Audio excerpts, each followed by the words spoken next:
Hi, everybody. I'm hoping that you're all keeping well.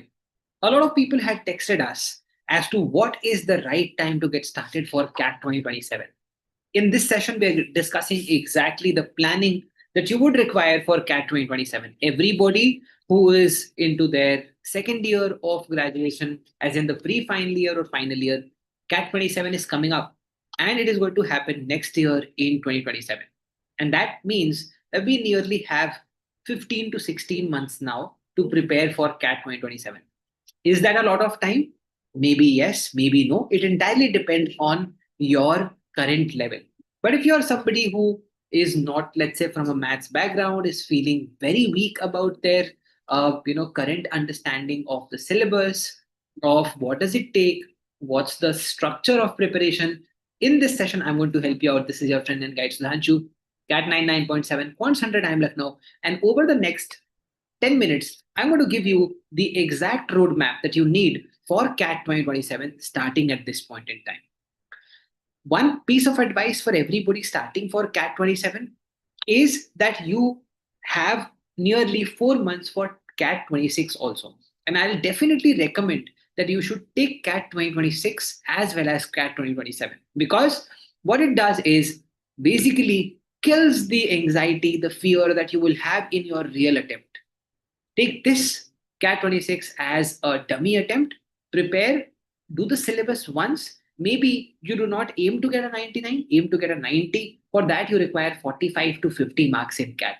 What does that mean? It effectively means the ability to do like 5 to 6 questions right. Out of 24 questions in VARC, you have to get 5 to 6. 5 to 6 within DILR out of 22. And out of Quant's 22 questions, you have to do 5 to 6 questions. That is like doing less than 30% of the paper.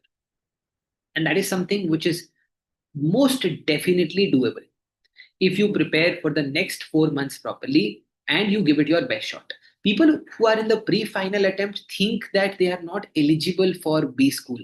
You are absolutely right. You are not eligible for B school, but you are definitely eligible for taking that test. So even before you take the CAT in 2027, do take CAT in 2026, and that is really going to be a great differentiator because if you hit a 90 percentile this year, the game is going to be much easier in the next year because you don't have to jump from a 0 to 99, but you have to jump from a 90 to 99.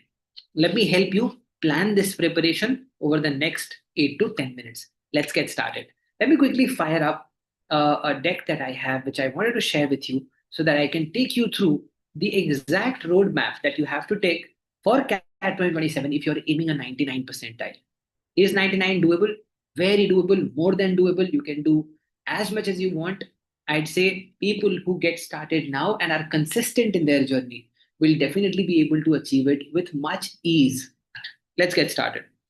Why start early? If you're somebody who hasn't been from a maths background, somebody who is not very confident with their verbal ability, people who are having some level of gap with respect to quantitative aptitude, I think for all of them, the first few months are consumed only in getting up to the surface, basically understanding things like squares, fractions, averages, percentages, and then the real game begins, wherein you study concepts like arithmetic, algebra, geometry, modern maths, number system. To get up to that surface itself takes you 1 month or 1.5 months, and therefore starting early is a great advantage. Number one. So let's get started with the roadmap. Why should you start your preparation early? Okay. Let me give you why.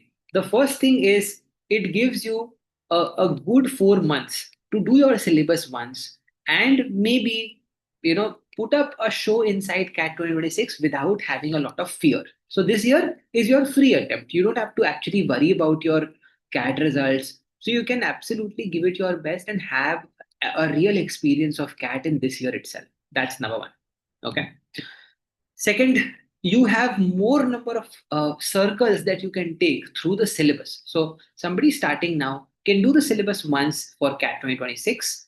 Then they can do it once between December and February. They can do it again between March to May, and then again between June to September. right? So they can definitely cover up the syllabus like 4 times. And the chances that they will have gaps in their concepts will be much lesser. Plus, somebody starting now can easily do 10,000 plus questions over a period of the next 15 months. And that is more than good enough for getting a 99 percentile across QA, DLR, and VRC. So let us get started. Start early so that you beat the crowd and you have time to work on your weaknesses. If I talk about the month wise preparation roadmap for anybody who's starting right now, I think the first phase should be foundation and concepts, which is August to November. The idea is to do the syllabus once and get a, go at CAT 26, get a 90 percentile there. It's the first step that you should target if you're targeting CAT 2027. That's number one. Typically, a lot of people go through this path that they take the CAT 1 year in advance, as compared to their final attempt, get an understanding of it. Parallelly, they keep preparing, right? So my point is, do not, keep waiting. Start your preparation seriously today. That is going to really create a difference because if you are able to get that 90, imagine what it can do to your confidence. Next year, your ability to, uh, grab difficult questions, solve more number of mocks, all of that will become absolutely easy for you. Second is skill building. Between December to March, the idea is to do more topic-wise practice tests, more speed and accuracy based tests, and sectional tests. The phase three, which is mock intensive phase, you will be able to start your mocks much in advance. While most of the mainstream starts their mocks around July, August, people starting now will be able to start their full length mocks in the month of March and April. And that is an immense advantage. Full length mocks, deep analysis, and strategy refinement is something what is required inside the third phase of preparation. And finally, September to November should be again the final level of full syllabus revision, understanding shortcuts, understanding, creating your formula books, and finally, fine tweaking your strategy for CAT. Right? That is the 4 phases that you are going to take if you are preparing for CAT 2027. This is also the phase of our CAT 27 batches. So the CAT 27 batch has just started. If you want to inquire about it, you'll find the link and the details in description. If I talk about sectional strategies, quants, I'd say the weightage. If I look at the weightage, we've made it more evenly distributed. This is primarily the distribution of your time over the next 15 months, wherein you can start by putting in a lot of efforts with arithmetic. So take it like month and a half from here to finish off arithmetic first. Then you move into algebra. Your target should be to do arithmetic and algebra. Even if you're able to do arithmetic algebra by, let's say, September and October, I think that's a great advantage. And then you can spend some time doing modern maths and geometry that you can effectively do after CAT 26 also.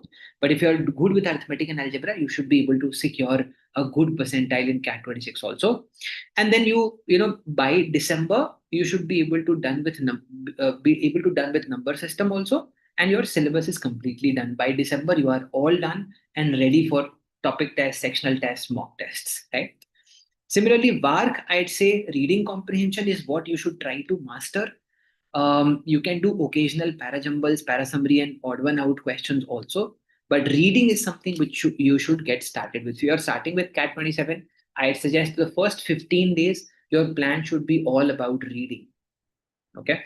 We also have already done a session on how to read. You can find it out on the MBA Litmus YouTube channel.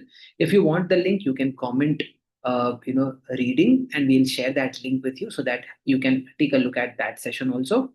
Reading is something which should start with. Take 15 days of diverse reading and then start getting into solving reading comprehensions. Okay.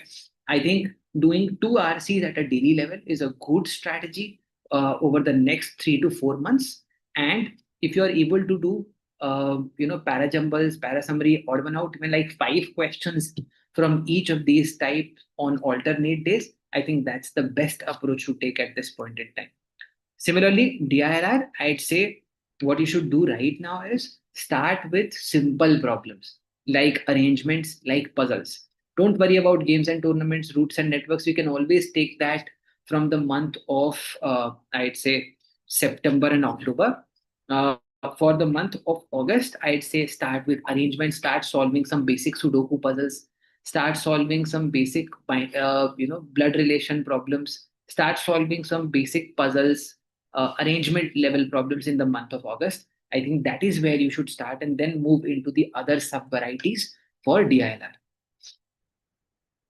If I talk about the weekly and the daily study schedule, I'd say Monday should be quants when you are taking up a new topic and you're solving certain questions. Tuesday, you can take up VRC, take up a couple of RC sets plus 40 to 40 minutes to 1 hour of reading. That's where you effectively spend time within VRC. Wednesday should be dedicated towards DILR. Do 2 sets plus reviewing the sets. Take 1 sets for arrangement, 1 sets for puzzles. That's a good way to begin your preparation. Again, quants, you can take sectional test or you can take a new topic and again practice problems. Okay. Moving into Friday, again, you take VRC. VRC, by that, here you can do a VRC plus DILR mixed practice, or you can take VRC and DILR, on Friday and Saturday. You can take up the full length mocks a little later. That's absolutely fine. Even if you do not want to take full length mocks right now, it's absolutely fine. So for the next, couple of months, I think this is the target that you should have. Take small topic tests, right? Small topic tests for QA, DLR, VRC over the weekend. Sunday, you reserve for, let's say, taking topic tests for quants, DLR, VRC. And for the next 6 days, divide QA, VRC, DLR, QA, VRC, DLR. Take one topic on one day. Do not have to stress too much. And I think 2 hours of daily preparation should be more than enough for the first couple of months. I'm hoping that this helps you get a sense of how do you get started. Okay. If you're planning to start your preparation, I'd say you can get started with us. Here is the helpline contact. If you would want us to create a one-on-one plan for your preparation, a structured plan of action, you can drop us a WhatsApp and we'll be happy to connect with you and guide you at an individual level. God bless, guys. Take care. See you all in the next session. Bye-bye.